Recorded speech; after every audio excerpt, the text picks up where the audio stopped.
Hello everyone, and thanks for joining me today for Phishing 101. My goal is to really link together the common knowledge about phishing into a little bit more holistic approach to explain how exactly the phishing attack happens from the start to the end, what the different variants of the phishing attack exist, what's the difference on every stage, and so on. Hopefully you can enjoy it. Give me feedback as usual. Let's go. As always, I really like to start from mapping the attack into a MITRE tactics and techniques framework. I think that's very comprehensive and really amazing tool to map any type of attacks and the whole chain. So the phishing is attributed to initial access. That's the first stage of the actual attack for the enterprises. In 2022, that's one of the top two ways to gain initial access and the compromised enterprise.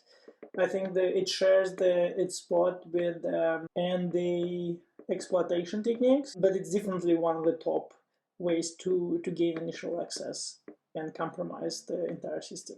From looking at the MITRE techniques, you can see that there are three subcategories of phishing. It's a spear phishing attachment, spear phishing link, spear phishing via service. And here some might ask, like, why is the spear?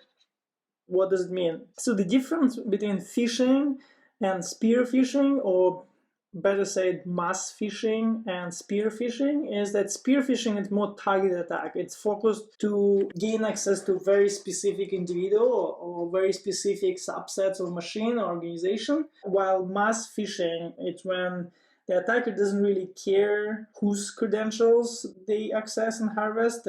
Pretty much the main goal of mass phishing is just to harvest as many credentials without investing too much resources into it. So that's why usually quality of mass phishing is much lower than the spear phishing. And I guess that's why my technique, since talking about attack on the enterprise, for the enterprise, it's most of the cases that the spear phishing because the attack is focusing on that specific enterprise. So here's our hacker guy, and he is thinking about how to deliver his phishing and what options he has to deliver his phishing attack. As I mentioned before, the email, the first thing comes to mind, either as a mass campaign or targeted spear phishing email. It's something we all kind of used to get. The quality of the email might vary, but that's one of the top ways to deliver phishing to the victim. The next one is text message. The victim would receive on a phone.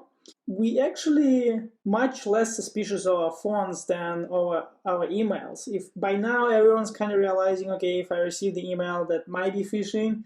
When people receive some text messages from bank or some service provider or something like that, with which asks them to perform certain action or click at the link, especially if it's a short link, a lot of people would not even suspect much and just click on that. Because it's very hard to actually identify by the phone number if it's an actual company or if it's a phishing. And you cannot just easily hover over the URL, or in case of the short URL, you would not know what actual targeted URL is. It's probably mostly used for spear targeted attacks, even though I can imagine there is also like a mass texting trying to forward you to some phishing website. Next one is voice, when someone's actually calling you by phone, talking to you and try to gain some trust and convince you to perform certain actions. That might be some actions on your bank account, social network. They might follow up with a text or email and ask you to click on the link inside or open the attachment, but that's also one of the ways to perform social engineering phishing attack. And the last one, which is called service, and that's the third subcategory of the MITRE technique, if you remember. This one is actually using a social networks or messaging app. We are trusting our social networks and messaging app much more. Probably most of us would much more likely to click on the link which sent by a recruiter on LinkedIn who's promising an amazing opportunity for the new job, or if it's sent by your friend through the messaging app, and if the friend is compromised, that also might be phishing, which executed through your friend's account. So the level of trust to these third-party services, such as social network and messaging app, much higher than the trust to the emails or even text messages or phone calls. That's why it's a convenient space for attacker to execute target attack on you. We discussed the delivery mechanisms like email, text, voice, and service. But what is actually getting delivered? With emails, it's very simple. It's an attachment or the link. For text messages, most of the cases you just get a link. The voice messages or calls are a bit more elaborate. They try to convince you to perform certain actions. There is the class of attacks called BEC, the business email compromise. And even though it has email in the name, very often people reference to it when it's attack, the social engineering attack, which trying to convince to perform certain action to compromise the business. For example, it can ask to forward the funds from one bank account to another. It can ask access to GitHub repositories. It's more like a building a trust or convincing you to perform a certain action. The service, again, really build on trust. It's either trying to convince you action. It can also use a link or attachment at the end of the day, but it also can be very elaborate schema taking months of time to build trust with you. For example, criminal would try to steal the cryptocurrency, and in this case they would build fake crypto exchange or some crypto investment platform and convince the person to do business with them, and then after 3 months of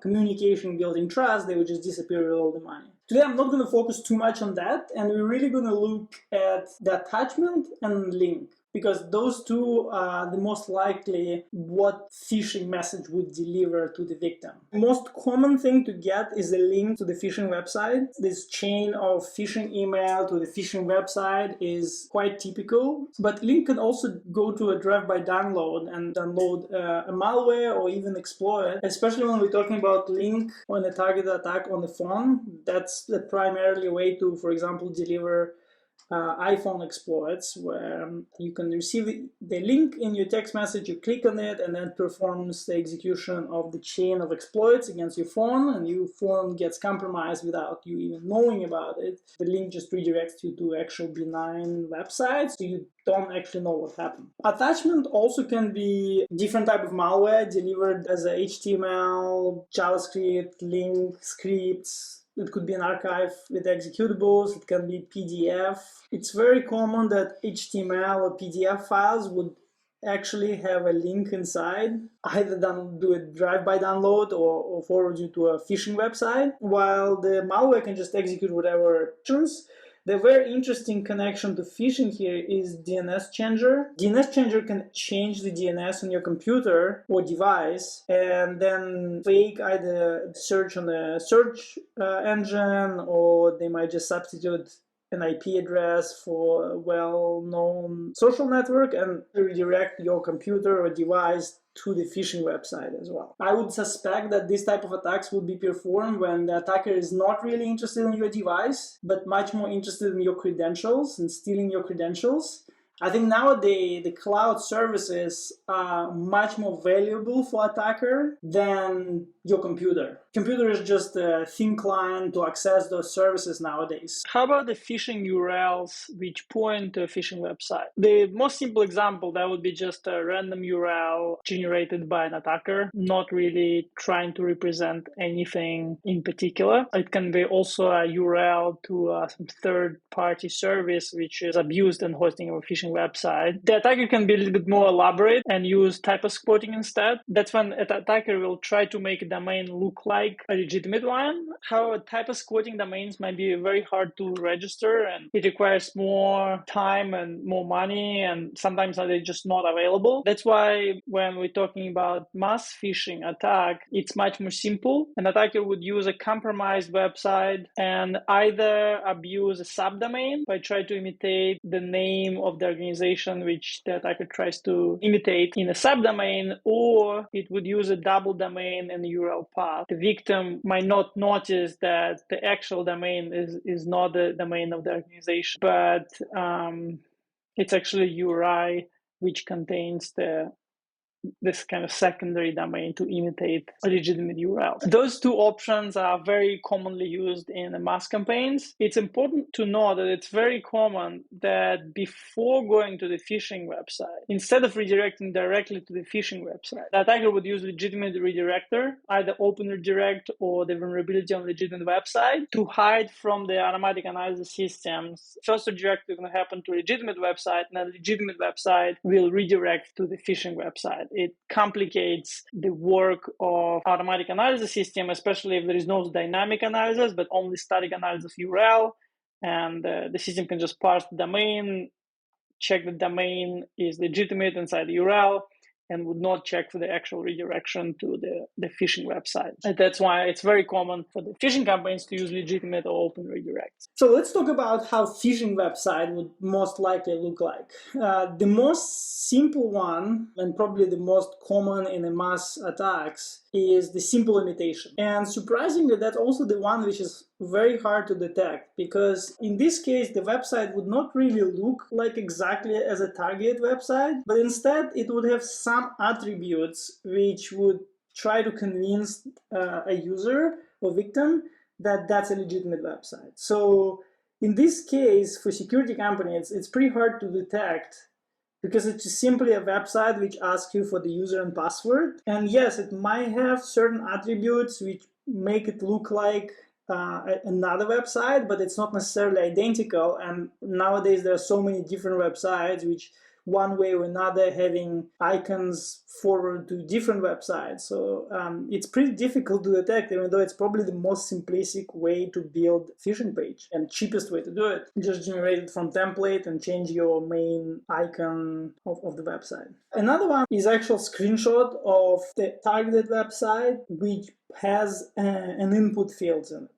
And while in the beginning, it will be very typical to just set background as a screenshot, so it would be like one big image. Since it was very easy to detect, the attacker, of course, learned how to split it on multiple elements, so it looks like a bit more like a legitimate website. But when you open it, it's actually an identical copy of the targeted website with the input fields on top of the screenshot. And when the victim puts the credentials into input fields, it's sent to attacker server. The next one, a bit more sophisticated, is the partial copy of the original website. In this case, it's not a screenshot with the static images.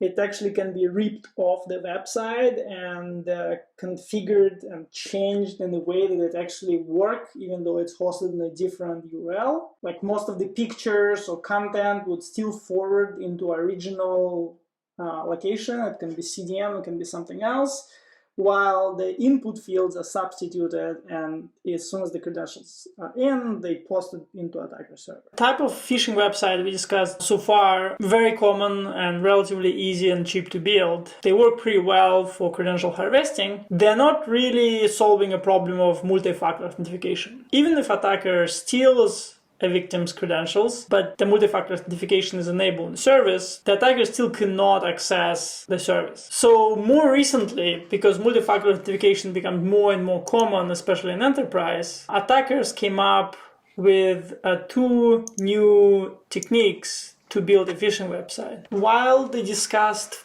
type of phishing websites in generally work pretty successfully to harvest credentials, especially in the mass phishing campaigns, they're still pretty easy to spot. Since they're trying to imitate the original service, a victim can get suspicious that the URL and the content of the website doesn't match. That the website looks like a social network, but at the same time the URL does not point to social network. Maybe URL doesn't have a proper HTTPS certificate and so on. And that's why more recently the more sophisticated phishing attacks were developed. One of them is a browser in the browser, which is actually was presented by a group of security researchers, which use JavaScript to draw the browser window inside the browser, and this way bypass that suspiciousness that the URL doesn't match. And we're going to talk about in more details. Another problem attacker needs to resolve nowadays is the multi-factor authentication. And since most of the websites now allow you to enable multi-factor authentication, another new type of attacks, which now relatively commonly used in target attack, is attacker in the middle. It's based on a very well-known principle of the man in the middle, where the attacker resides between the victim and the legitimate service. And it's a whole group of attacks, so we're going to discuss it in more details in the next slides. Thanks for sticking with me until the end of the Phishing 101 Part 1. We have discussed what phishing is, what the delivery methods are, what difference between phishing through links, through attachments, or through services. We also discuss what are the most typical deliverables by the links and attachments, as well as how both phishing URLs and a phishing website usually looks like and how they build. In the next part, we're going to discuss more advanced techniques, how phishing websites are built, how they bypass multi-factor authentication, what kind of evasion phishing website used to evade detection by security researchers or security products. But thanks for sticking for the part 1. Hopefully see you in the part 2.